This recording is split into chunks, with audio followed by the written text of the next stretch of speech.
Hi അസ്സലാമു അലൈക്കും. പുതിയൊരു വീഡിയോയിലേക്ക് എല്ലാവർക്കും സ്വാഗതം. ഇന്ന് ഉണ്ടാക്കാൻ പോകുന്നത് പെട്ടെന്ന് ഉണ്ടാക്കാൻ പറ്റിയൊരു കേക്കിൻ്റെ റെസിപ്പിയാണ് കേട്ടോ.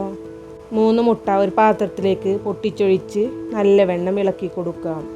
ഒരു നുള്ളു ഉപ്പിട്ട് ഇളക്കി കൊടുക്കാം. അതിനുശേഷം 1.5 ഗ്ലാസ് പൊടിച്ച പഞ്ചസാര കുറച്ചായി ചേർത്ത് ഇളക്കി കൊടുക്കാം.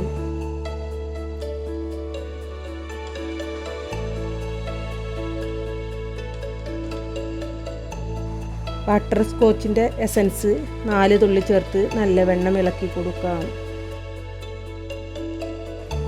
2 ഗ്ലാസ് മൈദപ്പൊടി എടുത്തിട്ടുണ്ട്. 1 ഗ്ലാസ് മൈദപ്പൊടി ചേർത്ത് നല്ലവണ്ണം ഇളക്കി കൊടുക്കാം. നല്ലവണ്ണം ഇളക്കിയ ശേഷം 1 ഗ്ലാസ് മൈദപ്പൊടി കൂടി ചേർത്ത് കൊടുക്കാം. നല്ലവണ്ണം ഇളക്കിയ ശേഷം 1 ഗ്ലാസ് പാൽ ചേർത്ത് കൊടുക്കാം.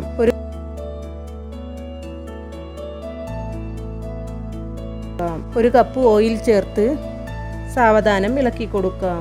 കേക്കിൻ്റെ മാവ് റെഡി ആയിട്ടുണ്ട്. ഇതിലേക്ക് ഒഴിച്ചു കൊടുക്കാം. അല്ലാത്തവർ പാത്രം എടുത്ത് അതിലേക്ക് ബട്ടർ പേപ്പറോ അല്ലെങ്കിൽ A4 ഷീറ്റ് കട്ട് ചെയ്ത് നല്ലവണ്ണം ഓയിലാക്കി വെച്ച് കൊടുക്കാം.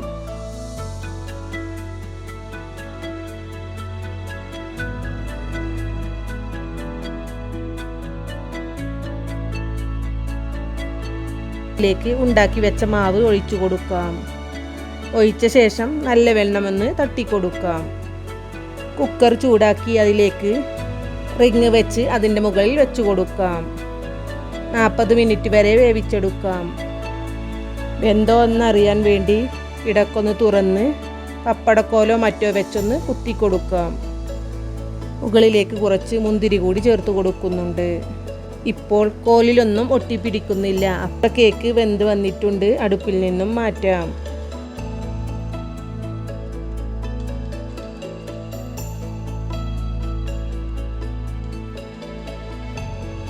അപ്പോൾ കേക്ക് റെഡി ആയിട്ടുണ്ട്. എല്ലാവരും ഒന്ന് ഉണ്ടാക്കി നോക്കണേ. പുതിയൊരു വീഡിയോയുമായി വീണ്ടും കാണാം.